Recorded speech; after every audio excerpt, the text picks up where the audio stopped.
السلام علیکم میرے دوستو، استقبال ہے آپ کا ہمارے یوٹیوب چینل AQ آفیشیل پر۔ میرے دوستو، آج ہم اپنی ویڈیو میں آپ کو حابیل اور قابیل کے بارے میں بتائیں گے۔ یہ حضرت آدم علیہ السلام کی اولاد میں تھے، اور حضرت آدم علیہ السلام سے جو پیدا ہوئے وہ یہی تھے، سب سے پہلے پیدا ہونے والی اولادوں میں یہی تھے۔ حضرت آدم علیہ السلام جب دنیا میں آئے تو کچھ بھی نہیں تھا۔ اللہ تبارک تعالیٰ نے چاہا کہ ان کے ذریعے سے دنیا کا آغاز ہو اور ان کے ذریعے سے نسلیں چلے، تو اللہ تبارک تعالیٰ نے لوگوں کو ان کے ذریعے پیدا کیا۔ وہ پیدا کیسے کرتے؟ کتاب کے اندر آتا ہے کہ ایک بار میں 2 بچے پیدا ہوتے، ایک لڑکا پیدا ہوتا اور ایک لڑکی پیدا ہوتی۔ کتاب کے اندر آیا کہ ایسا 20 بار ہوا کہ 2 بچے کر کے پیدا ہوئے، یعنی جن کی تعداد کل 40 ہو گئی۔ ایک لڑکا پیدا ہوتا اور ایک لڑکی پیدا ہوتی۔ جو لڑکا اور لڑکی پیدا ہوتی، پھر اس کے بعد لڑکا لڑکی پیدا ہوتی، ان کی شادی پہلے والوں سے شادی ہوتی، یعنی جو پہلے لڑکا لڑکی پیدا ہوئے اور پھر بعد میں لڑکا لڑکی پیدا ہوئے، جو بعد والے ہیں ان کے پہلے والوں سے شادی ہوگی۔ تو سب سے پہلے جو پیدا ہوا وہ قابیل پیدا ہوا اور اس کے ساتھ ایک لڑکی پیدا ہوئی۔ اس کے بعد حابیل پیدا ہوا، اس کے ساتھ ایک لڑکی پیدا ہوئی۔ جو قابیل پیدا ہوا، قابیل کے ساتھ جو لڑکی پیدا ہوئی وہ بہت ہی حسین تھی، بہت ہی خوبصورت تھی۔ اور جو حابیل پیدا ہوا، حابیل کے ساتھ جو لڑکی پیدا ہوئی وہ بس نارمل تھی، زیادہ خوبصورت نہیں تھی۔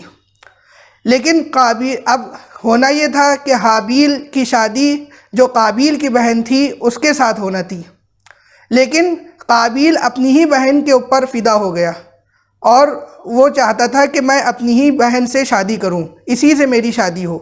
لیکن اس وقت آدم علیہ السلام کی جو شریعت تھی اس کا قانون یہی تھا کہ جو بعد میں لڑکی لڑکا پیدا ہوں گے ان کی شادی پہلے والوں سے ہوگی۔ تو حابیل کے رشتے میں جو لڑکی آ رہی تھی وہ قابیل کی بہن آ رہی تھی، لیکن قابیل اپنی ہی بہن کے اوپر فدا ہو گیا اور چاہنے لگا کہ میں اس سے شادی کروں، میں ہی اس سے شادی کروں گا، اور ضد پر اپنی اڑ گیا۔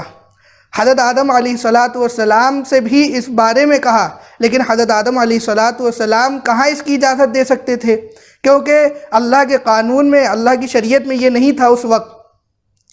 لیکن وہ اپنی ضد کے اوپر اڑا رہا کہ میں شادی کروں گا تو اسی سے شادی کروں گا۔ تو حضرت آدم علیہ السلام نے کہا قابیل اور حابیل دونوں سے کہ بھئی تم ایسا کرو، قربانی کرو، یعنی بھیٹ چڑھاؤ۔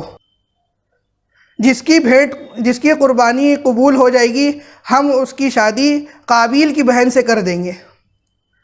چنانچہ قابیل جو تھا وہ کاشتکار تھا اور حابیل یہ جانور پالتا تھا۔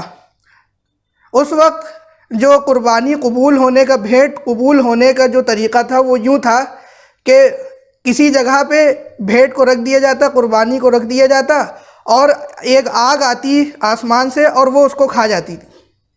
حضرت آدم علیہ السلام یہ بات جانتے تھے کہ قابیل حق پر نہیں ہے، اس لیے اس کی قربانی قبول نہیں ہوگی۔ جو حق پر ہوتا ہے اس کی قربانی، اس کا عمل اللہ کے قبول ہوتا ہے۔ جو حق پر نہیں ہوتا اس کا عمل نہ اس کی قربانی قبول ہوتی ہے، کیونکہ وہ شریعت کے خلاف تھا۔ تو قابیل اور حابیل نے اپنی بھیٹ چڑھائی۔ قابیل نے کچھ غلہ رکھا، وہ قبول اللہ کے نہیں ہوا، اور حابیل نے ایک موٹا تازہ دمبا قربانی میں رکھا اور وہ آگ آئی اس دمبے کو کھا گئی۔ اس پر قابیل اور بھی زیادہ غصے میں آیا اور کہنے لگا کہ میں اس کو قتل کروں گا، میں ضرور اس کو قتل کروں گا۔ حابیل نے کہا کہ تم ہمیں قتل کرو گے، تم ہمیں قتل کر دو، لیکن ہم تمہیں قتل نہیں کریں گے۔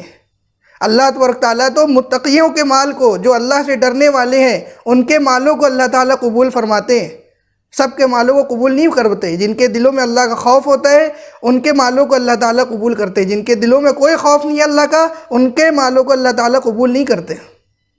چنانچہ قابیل جو تھا وہ ضد پر اڑ گیا کہ میں اس کو قتل کروں گا، لیکن حابیل نے اس کو خوب سمجھایا کہ تم اللہ سے ڈرو ورنہ اللہ کے کل تمہاری پکڑ ہو جائے گی۔ اور جو ہے تمہارے میرے بھی گناہ جتنے بھی ہیں وہ سب تمہارے اوپر لاد دیے جائیں گے، میرے گناہ جتنے ہیں یہ سب تمہارے اوپر لاد دیے جائیں گے اگر تم مجھ پر ظلم کرو گے۔ کیونکہ میں مظلوم ہوں اور تم ظالم ہو۔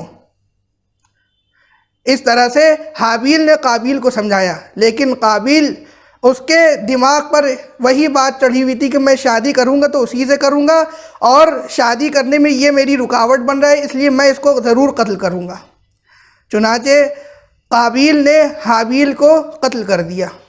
جب اس نے قتل کر دیا تو پھر اب وہ پریشان ہو رہا ہے، اب وہ اپنی غلطی پہ پچھتا رہا ہے کہ میں نے یہ غصے میں کیا کر دیا۔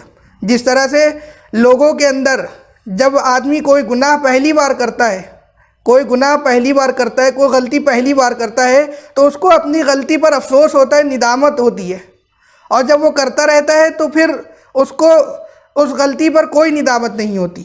اسی طرح سے قابیل نے جب حابیل کو قتل کیا تو اس کو اپنی غلطی پر بڑی شرمندگی ہوئی کہ میں نے یہ کیا کر دیا۔ اب کیونکہ قتل ہو چکا تھا، اب اس کو لاش کو ٹھکانے لگانا تھا، کوئی راستہ سمجھ میں آ نہیں رہا تھا تو کیا کرے۔ چنانچہ اللہ تبارک تعالیٰ نے ایک کوے کو بھیجا اور اس کوے نے اپنی چونچ اور پنجے سے ایک گڈھا کھودا۔ گڈھا کھودنے کے بعد ایک کوا پاس میں مرا پڑا تھا، اس کو اس کوے نے دفنا دیا، گڈھے میں ڈال دیا اور پھر اس کے اوپر مٹی ڈال دی۔ یہ قابیل دیکھ رہا تھا۔ قابیل نے دیکھ کر کہا کہ اللہ تبارک تعالیٰ نے انسانوں کو زیادہ عقل دی اور میں ایسا بدعقل ہوں کہ ایک گڈھا نہیں کھود پا رہا ہوں اور اپنے بھائی کو اس میں نہیں ڈال پا رہا ہوں۔ چنانچہ اس نے اپنے بھائی گڈھا کھودا اور اپنے بھائی حابیل کو اس کے اندر ڈال دیا اور پھر دفن کر دیا۔ آپ صلی اللہ علیہ وسلم کی حدیث ہے کہ آپ صلی اللہ علیہ وسلم نے ارشاد فرمایا کہ دنیا میں قیامت تک کے جتنے بھی قتل ہوں گے ان میں سے کچھ حصہ قابیل کو بھی جائے گا۔ ہم یہاں کنفیوز ہوتے ہیں کہ حابیل نے قتل کیا تھا کہ قابیل نے قتل کیا تھا، تو بتا دیں کہ قابیل نے قتل کیا تھا، کہ یوں یاد رکھیں کہ قاف سے قابیل اور قاف سے قتل، تو اس طرح سے یوں قتل ہوا۔ امید ہے کہ آپ کو ہماری ویڈیو اچھی لگی ہوگی۔ ویڈیو اچھی لگی تو لائک کریں اور زیادہ سے زیادہ ہماری ویڈیو کو شیئر کریں۔ ہمارے چینل پہ نئے ہیں تو چینل کو سبسکرائب کریں، بیل آئیکن کو دبائیں اور کمنٹ باکس میں ضرور بتائیں کہ ہماری ویڈیو آپ کو کیسی لگی۔ السلام علیکم ورحمۃ اللہ وبرکاتہ۔